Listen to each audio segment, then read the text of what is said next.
एक बहुत बड़ा सा गांव था। उस गांव में एक आदमी रहा करता था।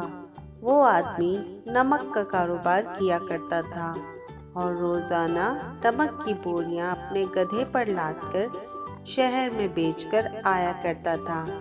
वो आदमी अपने गधे से बहुत प्यार करता था, उसका खूब ख्याल रखता था, उसको अच्छा खाना पीना भी देता था। लेकिन वो गधा बहुत आराम परस्त था और बहुत ही ज्यादा सुस्त भी था।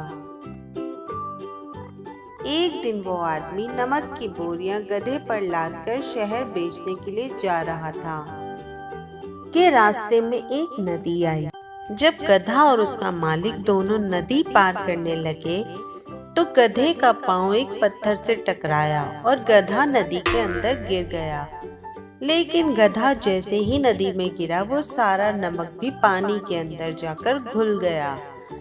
गधे ने कहा, अरे वाह, मेरी बोरियों का वजन कम कैसे हो गया। मालिक ने जब ये देखा कि मेरा तो सारा नमक ही बर्बाद हो गया है, उसने सोचा अब क्या करूं? अब शहर जाने का क्या फायदा, अब तो वापस गांव ही जाना पड़ेगा। और वो गधे को लेकर वापस अपने घर की तरफ चल पड़ा। गधे ने सोचा कि आज तो बहुत अच्छा दिन था, मजा आ गया, काम की भी छुट्टी हो गई और मेरे ऊपर लदा हुआ सारा बोझ भी खत्म हो गया।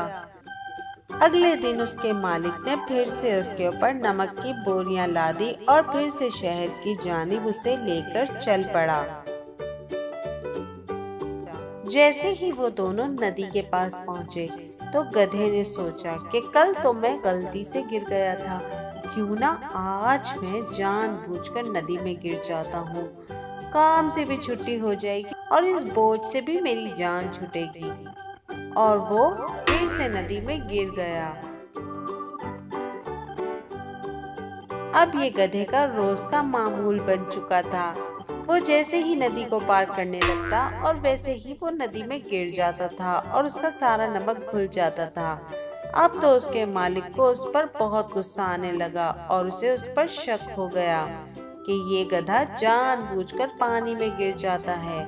उसका बहुत नुकसान हो चुका था। उसकी काफी सारी नमक की बोरियां पानी में घुल चुकी थी।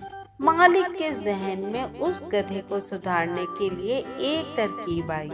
सुबह जब शहर जाने का टाइम हुआ तो गधे के मालिक ने उसके ऊपर नमक की जगह रुई की बोरियां लाद दी। अब तो गधे की शामत आ गई।